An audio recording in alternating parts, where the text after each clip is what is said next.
వెంకటేశ్వర స్వామి లీలలతో అది టెస్టింగ్ పోయింది. టెస్టింగ్ చేసింది ఎవరు? తాడేపల్లి ప్యాలెస్ వైఎస్ ల్యాబ్ కాదు.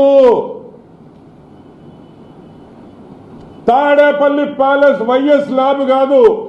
National dairy development board of Gujarat లో ఉండే national dairy development board one of the number 1 laboratories ఈ ప్రపంచంలోనే, భారతదేశంలో కాదు, ఈ ప్రపంచంలోనే number 1 lab.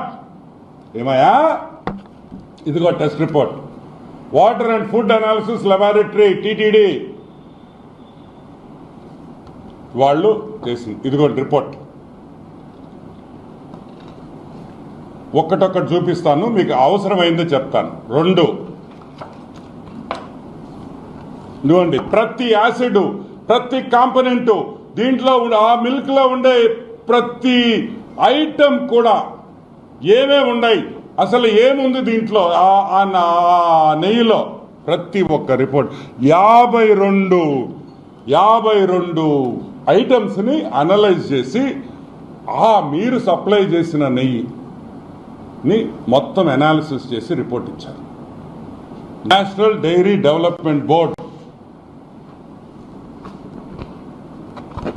Final report annexure 1 ఇది చూడండి. దీన్ని ఫోకస్ చేయండి చెప్తా.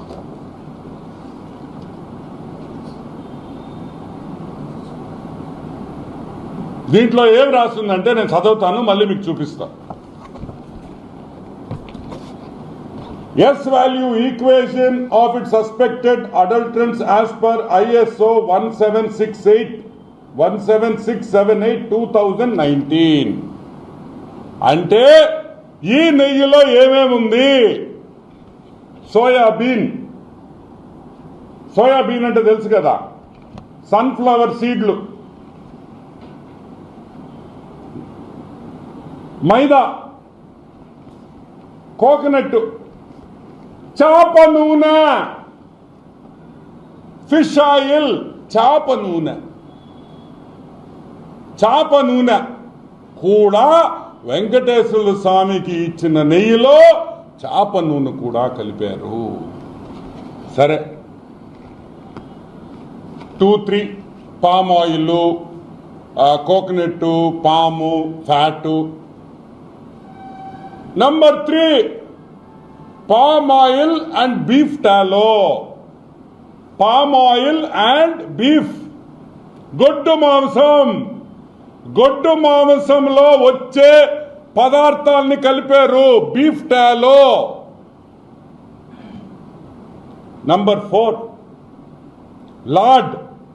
లార్డ్ అంటే యానిమల్ ఫ్యాట్, జంతువుల మాంసం. ఏ జంతువులో మనకు తెలీదు, కుక్కలు కావచ్చు, నక్కలు కావచ్చు, పిల్లులు కావచ్చు, కుళ్ళిపోయిన కుక్క పిల్లలు కావచ్చు. మనం చూస్తుంటాం, కుక్కల మాంసం వస్తుంటది చెన్నై నుంచి. మా నెల్లూరుకి ఎన్నిసార్లు పట్టుకున్నారో తెలుసా మీకు? నెల్లూరులో పట్టుకున్నారు లేదా? 1000 టన్నులు పట్టుకున్నారు, 100 టన్నులు. ఆ నూనె కూడా వాడారని భయముగా ఉన్నది.